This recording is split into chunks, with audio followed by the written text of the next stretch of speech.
उद्धव ठाकरेंनी खासदारांना भावनिक साथ घातल्यानंतरही जर 6 खासदार चार्टर्ड विमानाने दिल्लीला रवाना होत असतील तर त्याचा नेमका अर्थ काय काढायचा? ज्यांना जायचं आहे त्यांनी खुशाल जावं, आज माझा नाही पण उद्या माझा आहे असं म्हणणाऱ्या उद्धव ठाकरेंच्या संयमाची आता कसोटी लागतीये का? आणि सर्वात मोठा प्रश्न म्हणजे ठाकरे गटाचे खासदार खरोखरच एकनाथ शिंदेच्या संपर्कात असतील तर ही केवळ आणखी एक फूट नाही तर महाराष्ट्राच्या राजकारणातल्या शक्ती समीकरणांना कायमस्वरूपी बदलून टाकणारी घटना ठरू शकते का? कारण ही लढाई आता केवळ 2 शिवसेनांमधली नाही, तर ही लढाई महाराष्ट्रात नंबर 1 कोण याची झाली आहे. गेल्या काही दिवसांपासून ऑपरेशन टायगर बद्दल चर्चा सुरू होती. संजय राऊत त्याला अफवा म्हणत होते, ठाकरे गटाचे नेते त्याला मानसिक दबावाचं शस्त्र म्हणत होते. पण आता परिस्थिती वेगळी दिसतेय, कारण राजकारणात धूर दिसतो म्हणजे कुठेतरी आग असेलच. उद्धव ठाकरे यांनी खासदारांची बैठक बोलावली, त्यावेळी 9 पैकी फक्त 4 खासदार प्रत्यक्ष उपस्थित राहिले. तेव्हाच संशयाचं पहिलं बीज पेरलं गेलं होतं. पण आता जर त्याच गटातील 6 खासदार चार्टर्ड विमानाने दिल्लीला जात असतील, तेही नॉट रिचेबल अवस्थेत, आणि त्याच वेळी एकनाथ शिंदे देखील दिल्लीकडे रवाना होत असतील तर हा निव्वळ योगायोग म्हणणं योग्य नाही. खरं तर या संपूर्ण कथेत सर्वात वेदनादायी भाग म्हणजे उद्धव ठाकरे यांची अलीकडची भावना, आज माझा नाही पण उद्या माझा आहे. हे वाक्य एखाद्या राजकीय नेत्याचं कमी आणि संकटात सापडलेल्या सेनापतीचं अधिक वाटतं. कारण 4 वर्षापूर्वी 40 आमदार गेले, मुख्यमंत्रीपद गेलं, पक्षाचं नाव गेलं आणि चिन्ह गेलं, लाखो कार्यकर्ते गेले, पण त्या सगळ्यानंतरही लोकसभा निवडणुकीत ठाकरे गटाने 9 खासदार निवडून आणले. म्हणजे अजूनही ठाकरे नावात ताकद होती. पण आता जर तेच खासदार डगमगत असतील तर हा धक्का अधिक गंभीर आहे. यामध्ये सर्वात महत्त्वाची गोष्ट म्हणजे एकनाथ शिंदे नेमकं काय साध्य करू पाहत आहेत. कारण 7 खासदार असलेल्या शिंदे शिवसेनेला आणखी 6 खासदार मिळाले तर महाराष्ट्राच्या राजकारणात चित्र पूर्णपणे बदलून जाईल. आकडेवारी पाहिली तर आज महाराष्ट्रात भाजपचे 9 खासदार आहेत, काँग्रेसचे 13 खासदार आहेत, ठाकरे गटाचे 9 खासदार आहेत, शरद पवार गटाचे 8 खासदार आहेत आणि शिंदे गटाचे 7 खासदार आहेत.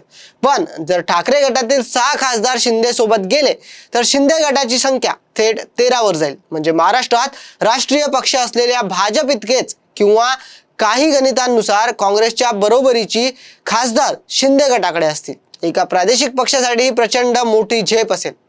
म्हणजेच लोकसभा प्रतिनिधित्वाच्या दृष्टीने शिंदे शिवसेना महाराष्ट्रातील सर्वात प्रभावशाली प्रादेशिक पक्ष बनेल. आणि हीच या संपूर्ण ऑपरेशन टायगरची खरी पार्श्वभूमी आहे. कारण राजकारणात संख्या म्हणजे ताकद आणि ताकद म्हणजे सौदेबाजीची क्षमता. आजपर्यंत भाजप सोबतच्या नात्यात एकनाथ शिंदेची ताकद मुख्यतः महाराष्ट्रापुरती मर्यादित होती. पण जर संसदेत त्यांच्याकडे 13 खासदार असतील तर दिल्लीतही त्यांचं वजन नक्कीच वाढेल. मंत्रिमंडळात अधिक जागा, अधिक निधी आणि महत्त्वाचं म्हणजे भविष्यातील राजकीय सौदेबाजीमध्ये अधिक प्रभाव मिळू शकतो. म्हणूनच संजय जाधव यांना केंद्रीय मंत्रिमंडळात आश्वासन दिल्याचं चर्चा सुरू होतीये. नागेश पाटील आष्टीकर यांना निधी आणि भविष्यातील तिकिटाची आश्वासने दिली जाते किंवा इतर खासदारांबाबत वेगवेगळ्या चर्चा सुरू आहेत. या सगळ्या चर्चांच्या मध्यभागी एकच गोष्ट आहे, सध्या वाढवणं. कारण प्रत्येक नवीन खासदार हा केवळ एक व्यक्ती नसतो, तो एका जिल्ह्याचं राजकीय नेटवर्क घेऊन येतो.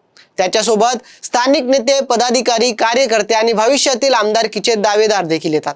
याच ठिकाणी उद्धव ठाकरे यांना आत्मपरीक्षण करण्याची गरज आहे का, हा प्रश्न सध्या उभा राहतोय. कारण 40 आमदार गेल्यानंतर अनेकांनी म्हटलं होतं की ती सत्ता आणि दबावाची फूट होती. पण जर आता खासदारही जात असतील तर हा प्रश्न अधिक गंभीर बनतो. कारण हे तेच खासदार आहेत ज्यांनी ठाकरेच्या नावावर निवडणूक लढवली, ठाकरेच्या नावावर मतं मागितली, ठाकरेंच्याच नावावर जिंकले. मग एवढ्या कमी कालावधीत त्यांचा विश्वास का डगमगला? हे केवळ सत्तेचं आकर्षण आहे का, की त्यांना पक्षाचं भविष्य अनिश्चित वाटतंय, की त्यांना वाटतंय की पुढच्या निवडणुकीत जिंकायचं असेल तर सत्ताधारी बाजूला जाणं आवश्यक आहे? हे प्रश्न उद्धव ठाकरे यांच्यासाठी अत्यंत महत्त्वाचे आहेत. कारण राजकारणात प्रत्येक फूट विरोधकांच्या ताकदीमुळे होत नाही, अनेकदा ती स्वतःच्या कमतरतांमुळे देखील होते. मात्र याचा अर्थ असा नाही की उद्धव ठाकरे संपले. महाराष्ट्राच्या राजकारणाचा इतिहास सांगतो की अनेक वेळा संकटात सापडलेले नेतेच पुन्हा उभे राहिले आहेत. पण हेही तितकंच खरं आहे की आजची परिस्थिती पूर्वीपेक्षा अधिक कठीण आहे. कारण आता लढाई फक्त पक्ष वाचवण्यासाठी नाही, तर पक्षाचं अस्तित्व, कार्यकर्त्यांचा आत्मविश्वास आणि भविष्यातील नेतृत्व यांची आहे. आणि म्हणूनच ऑपरेशन टायगर ही आता केवळ राजकीय अफवा राहिलेली नाही, ती एक राजकीय वास्तव बनत चाललंय.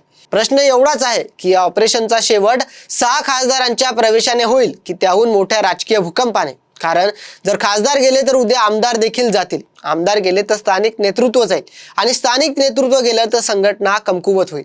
आणि हेच कदाचित एकनाथ शिंदे यांचं अंतिम लक्ष असू शकतं. म्हणूनच आज महाराष्ट्राच्या राजकारणात सर्वात मोठी बातमी ही 6 खासदार दिल्लीला गेले याची नाही, तर सर्वात मोठी बातमी ही आहे की 4 वर्षापूर्वी सुरू झालेलं शिवसेनेचं युद्ध अजून संपलेलं नाही. उलट आता हे नव्या आणि अधिक निर्णायक टप्प्यात प्रवेश करत आहे.